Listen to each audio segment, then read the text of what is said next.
हरे कृष्णा। दोस्तों, कल है शरद पूर्णिमा और कल से सर्दी भी शुरू हो जाएगी और कल का बहुत ही इम्पोर्टेंट दिन है।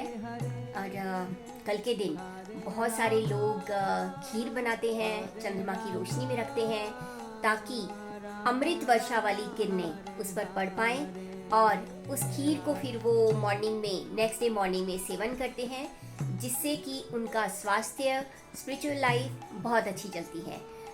कहते हैं कि इस दिन यानी कि जब चंद्रमा निकलते हैं रात को, तो चंद्रमा 16 गुणों से परिपूर्ण होते हैं, 16 कलाओं से परिपूर्ण होते हैं, जो कि आगे पीछे कभी भी नहीं होता है पूरे वर्ष में। शरद पूर्णिमा बहुत ही खास होती है चंद्रदेव के लिए। इसके अलावा ये भी कहा जाता है कि इस दिन माँ लक्ष्मी नारायण जी के साथ गरुड़ पर बैठकर पूरी धरती की परिक्रमा करती हैं और बहुत सारे लोग चाहते हैं कि उस दिन माँ लक्ष्मी उनके घर आएं और इसलिए वो लक्ष्मी जी का पूजन भी करते हैं। और हम तो ठहरे नारायण भक्त और लक्ष्मी जी नारायण जी के चरण दबाती हैं। जहाँ पर नारायण है वहाँ पर लक्ष्मी जी तो ऑटोमेटिकली हैं ही। हमें चिंता करने की ज़रूरत नहीं है कि लक्ष्मी जी के लिए हम ये पूजा करें, वो पूजा करें। हम सिर्फ अपने नारायण का, अपने कृष्णा का जप करेंगे और लक्ष्मी जी अपने आप ही खुश होती हैं। तो वैसे तो हर दिन भगवान कृष्ण ने कोई ना कोई लीला की है। इनफैक्ट अनेकों लीलाएं की होंगी हर दिन, लेकिन शरद पूर्णिमा पे उनकी एक बहुत ही स्पेशल लीला है जो मुझे बहुत पसंद है। तो चलिए मैं आज आपको सुनाती हूँ उस लीला के बारे में। दोस्तों, इस लीला को जानने के लिए हमें जाना होगा उस समय में जब देवी सती की मृत्यु हो जाती है और महादेव चले जाते हैं हिमालय पर तपस्या करने के लिए। इतने में पार्वती जी अपना नया जन्म लेती हैं और देवता लोग बहुत ही परेशान होते हैं उस असुर से, जिसे महादेव ने वरदान दिया रहता है कि उसकी मृत्यु महादेव के पुत्र से ही हो पाएगी। तो इसलिए देवता लोग कामदेव की सहायता से महादेव की तपस्या को भंग करने के लिए चले जाते हैं। उस समय कामदेव एक बाण छोड़ते हैं जिससे महादेव की तपस्या भंग होती है और वो पार्वती जी को देखते हैं। तो इस वजह से महादेव बहुत ही रुष्ट हो जाते हैं और अपना तीसरा नेत्र खोलकर वो कामदेव को भस्म कर देते हैं। तो उसके बाद खैर कामदेव की जो वाइफ हैं रति, वो तपस्या करती हैं और किसी तरीके से कामदेव को फिर से नया शरीर मिल पाता है। तो ये जब घटना हुई थी उस समय कामदेव ने जब अपना बाण छोड़ा और महादेव अपनी तपस्या से भंग हो गए, तो इस चीज़ को देखकर कामदेव को बहुत ही घमंड आ जाता है कि वो महादेव की भी तपस्या को भंग कर सकता है अपने बाण से, यानी कि उसके तीरों में इतनी ज़्यादा शक्ति है। तो जब भगवान कृष्ण ये देखते हैं कि कामदेव में बहुत घमंड आ चुका है, तो वो शरद पूर्णिमा पर महारास का आयोजन करते हैं।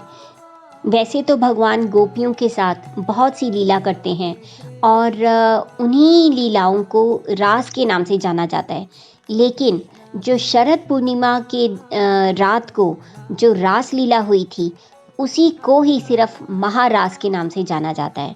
बताया जाता है कि ये जो महारास लीला हुई थी ये वृंदावन के जंगलों में हुई थी और जब भगवान ये लीला करने लगते हैं तो सबसे पहले वो अपनी बांसुरी बजाते हैं।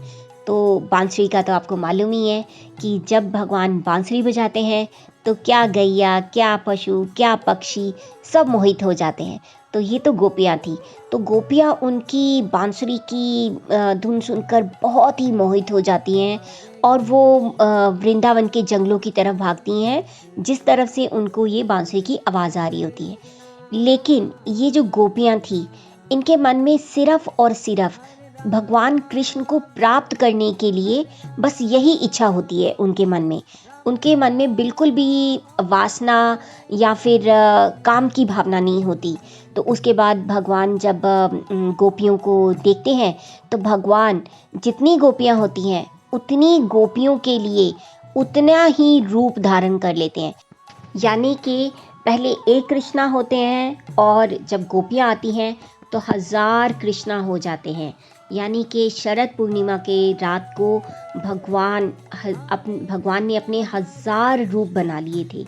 तो आप इमेजिन कीजिए कि भगवान जो कि तस्वीरों में ही इतने खूबसूरत लगते हैं, हमारा मन मोह लेते हैं, जब भगवान एक कृष्णा की जगह पर 1000 कृष्णा बन जाते होंगे तो वो कितने सुंदर लगते होंगे, कितने सुंदर लगते होंगे। मैं तो कहती हूँ कि गोपियों का तो बस ऐसे हो जाता होगा कि बल्ले बल्ले, ओहो इतने कृष्णा, और हर किसी को कृष्णा मिल रहे हैं, हर किसी को कृष्णा मिल रहे हैं। मतलब मेरे पास भी कृष्णा है, उसके पास भी कृष्णा है, कोई ये चीज़ नहीं है कि उसके पास कृष्णा है तो मुझे जेलस हो रही है। हर किसी के पास अपने अपने कृष्णा है। कितना मज़ा आ रहा होगा गोपियों को, कितना मज़ा आ रहा होगा। लेकिन जब ये रास लीला हो रही थी, महारास लीला हो रही थी, तो ना तो भगवान के मन में काम वासना आई थी और ना ही गोपियों के मन में। सो भगवान ने उस समय क्या किया कि क्योंकि वो चाहते थे कि कामदेव का घमंड चूर चूर हो, तो उन्होंने क्या किया कि उस रात को उन्होंने ब्रह्मा जी की एक रात के बराबर कर दिया।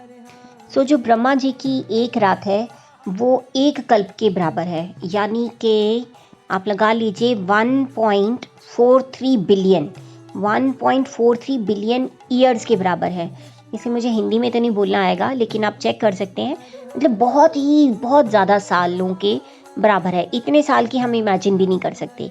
सो भगवान ने कामदेव का घमंड तोड़ने के लिए कामदेव को ये शो किया कि देखो, तुम ये सोचते थे कि मैं एक क्षण में ही किसी में काम वासना भर सकता हूँ, लेकिन यहाँ पर तो मैंने एक कल्प के बराबर रातें कर दी, लेकिन तुम काम वासना किसी के भी मन में भर नहीं पाए। सो इससे कामदेव का घमंड उन्होंने तोड़ा था। तो उम्मीद है कि आपको ये भगवान की लीला सुनकर बहुत ही आनंद आया होगा और आपको भगवान कृष्ण और गोपियों के बीच में होने वाली रास लीला और महारास लीला उसके बारे में भी आपको जानकारी मिली होगी कि भगवान कृष्ण और गोपियों में किस तरीके का प्रेम होता था। उस प्रेम के लेवल को हम टच भी नहीं कर सकते हैं। कहते हैं कि भगवान शिव गोपियों की चरण रज लेने के लिए नंदगांव में पर्वत बन गए थे। उसके अलावा उद्धव जी भी लता पता बन गए थे जब उन्होंने देखा कि गोपियों में इतना प्रेम है भगवान कृष्ण के लिए।